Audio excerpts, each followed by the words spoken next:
and my underwear is rubbing and it really hurts. So I can't wait to see how it is at mile 18. Alright, it's time for a speed work run. 8 to 10 RPs all out.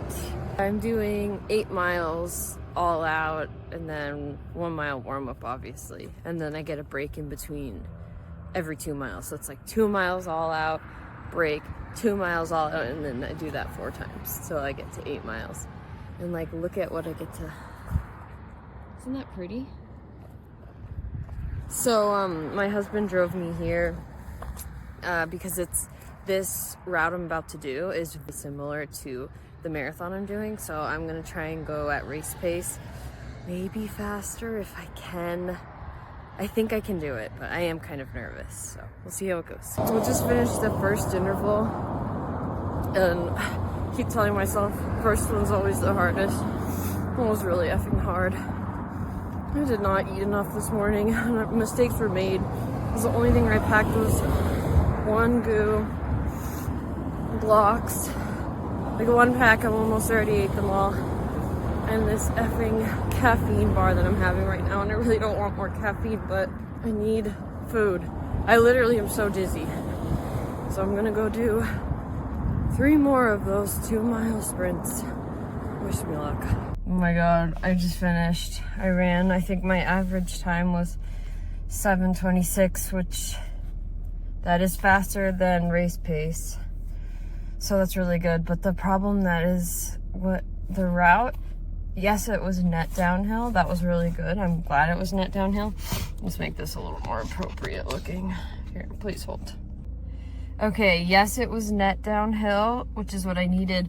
But there were so many rolling hills, and I like every time I underestimate how much effort rolling hills take out of you, especially because some of them were so sharp down that I had to go slow or else I would have fallen. And then, oh my gosh, it just felt like, I don't know, but I did it. I literally did it. I stopped at stoplights, and then I had one little problem with music or something that I stopped. But other than that, I didn't stop until the intervals were over the whole time. So I'm proud of myself, and the fact that I was running faster than race pace on a course that is harder than the one I'm going to be doing. It's just ridiculous how race pace is supposed to be something that's not too much of a challenge for us on like tempo runs, supposed to be, but for me it always has been like, I don't think I've ever really successfully ran without intervals or it being like all out, been able to run race pace. But yet in a marathon, like, I've done it before.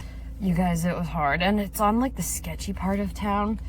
I know I'm a paranoid girl, but first it starts at this really beautiful trail, and it's on this trail for like 6.5 miles, and then you get into town, and this is where like I had to have this on hand because there's a lot of houseless people, and usually houseless people are innocent, but you can never be too sure when you're a girl running alone. And plus I was like, so this is a weird thing about Utah, is not a lot of people really walk on the sidewalk here because everyone drives. I don't know, maybe it's a West Coast thing.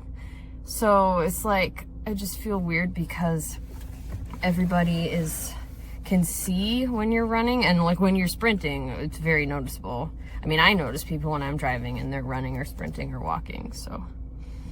Yeah, I'm so sweaty.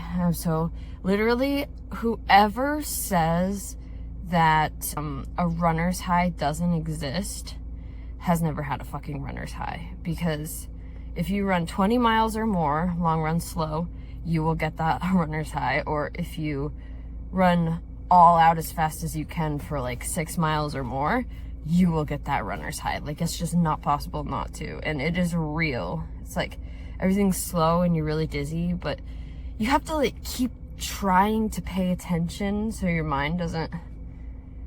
Maybe I'm just really effing hungry. My stomach is rumbling. Like, I'm so hungry. I did not have enough food. I literally thought I was gonna pass out. So that's another thing that's like pretty cool, that I thought I was gonna pass out, and like I really was running on E. Like, there was no gas in the tank food wise in my stomach, and the fact that I was able to do that with being so hungry But I just realized that I'm fucking starving, so thank God I have a protein bar that I left in my car for this exact fucking reason. I didn't even realize how starving I was until just barely. I forgot about it because I was...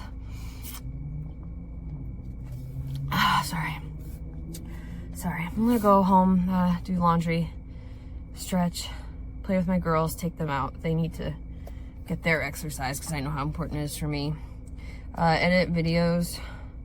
I'm so behind in videos. I'm sorry, guys. Not that you even care. I feel like I act like I have so many subscribers, but I have 38. But the 38 of you, I love you guys. Thank you. I'm just gonna go and get my life sorted, I guess. And eat this on the way home. I fucking love Costco. I love Costco protein bars. I love everything about Costco. The place we're moving to, the place we're thinking about moving to, we're not 100% sure yet. It doesn't have a Costco. That's like one downside, because it doesn't have a damn Costco. It has a BJ's. And I've never been to BJ's, so I guess I can't really judge it. I'm just so sad there isn't a Costco. Okay, well, I'm going off on... Gotta put this back on. It doesn't fit in my little running pouch, so to take it off, which is a risk. Oh, I gotta freaking change the lens on my camera too. All right. Actually, I'm gonna like wait until I calm down and like I'm not as dizzy before I start driving home, because it takes a lot of concentration because I'm at the gym that's far away, the location that's far from where I live. Okay, happy Wednesday. Okay. Hey guys, I don't know if you can see me. I'm gonna be very far back here. I'm in my classroom right now. It is Friday. It is 3:52 p.m. and I am just getting ready to go to the gym. Last Friday I went to the gym and I actually loved it because like no one was there. And for some reason, doing a couple easy miles before the night before my long run, I mean, the long run felt great. So I was supposed to have a rest day today, but like, come on, can you ever really have a rest day when you're one of those people that really needs to work out or else they go stir crazy? Depends. Thursday, I was very sore from the workout, the speed work I did on Wednesday, but I don't think you're supposed to take a rest day when you're sore. You're supposed to take a rest day like when you feel like you need it, or on like in between easy days. Like it's supposed to be easy day, intense day, easy day, intense day, easy day, then rest. Then after the rest, easy day. At least that's what the Boston Marathon qualifying training plan thing said, the book that I read on it. So, but also like obviously listen to your body. The thing is for me, listening to my body is I'm anxious because I want to run because I love to run. So I'm listening to my body in that way. It's how we kind of cheat the system, if you know what I mean. But yeah, work's been good. So today they had a joining, like all the students, like a little like, kind of like a field day minus the field. Like they did a bunch of like activities. So school got out early and I don't know. But yeah.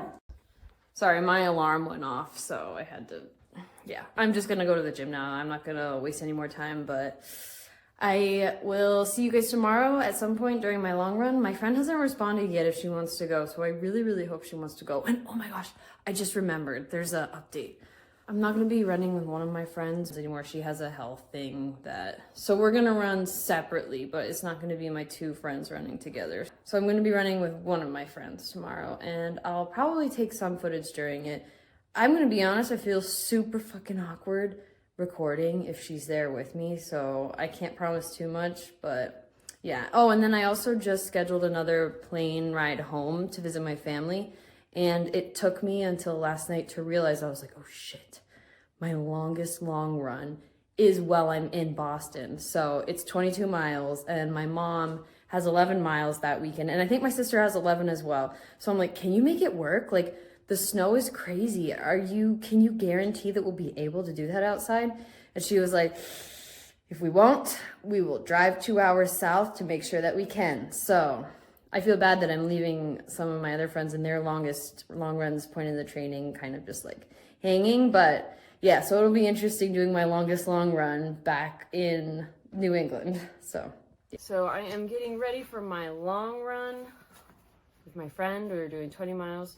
well, she's doing 18 and I'm doing 20, so I'm trying to get there early so that I can do 2 on my own. And she lives like 5 minutes away from where we're meeting, so I'm just gonna text her when I'm like almost done with my second mile, because I do not want to have to do 2 more miles than her at the end, because there's just something about when you hit like 16 miles that doing any more than what you have to feels impossible. Like my body turns into one giant cramp. So I looked up, these are my super old pair of Super Blasts, but I looked up when you're supposed to use these, and it's for long runs, not for like speed work, because it has so much cushioning that it's easier on your muscles. So I'm gonna head over there and do my 2 miles. I'll let you know how it goes.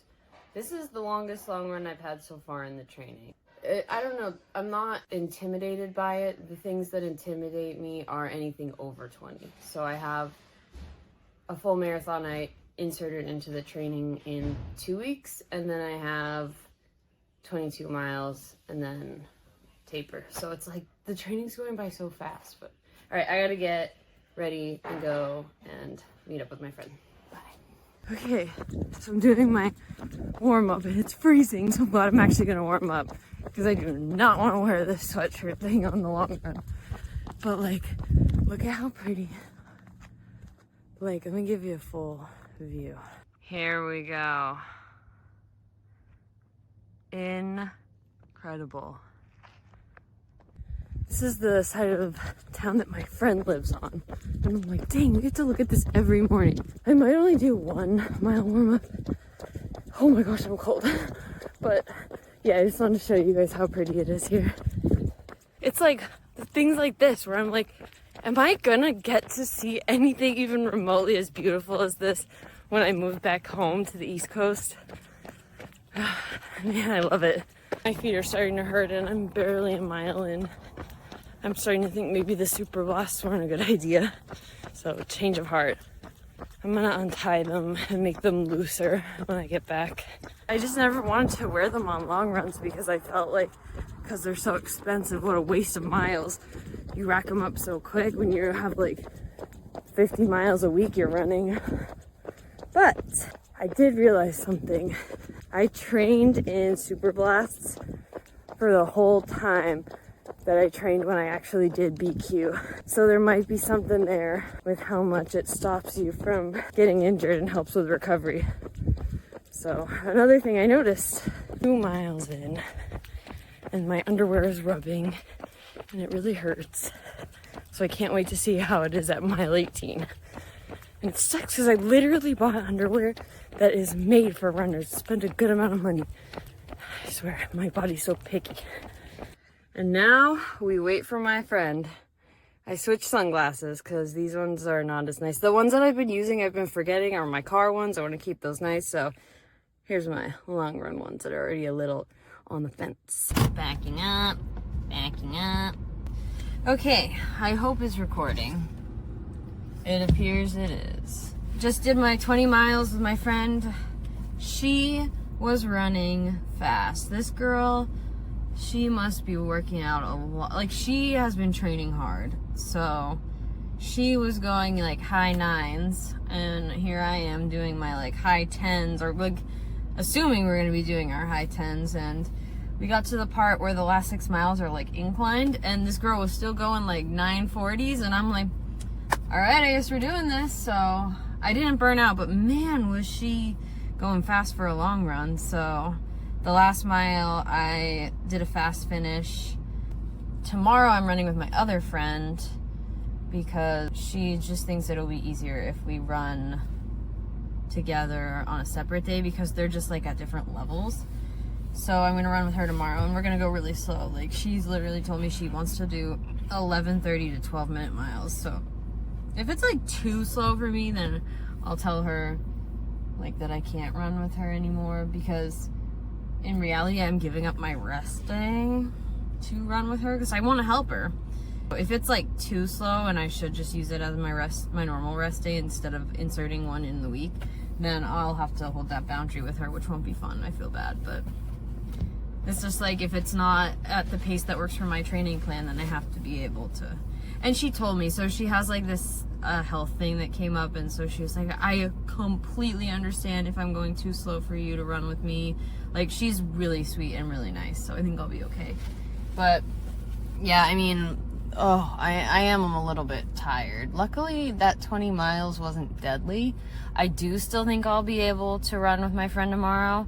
Bar class is up in the air, but knowing me, I'm still gonna force myself to go because I love bar. And it's good because it works your abs out, and Lord knows I need that for running. And I'm so full right now.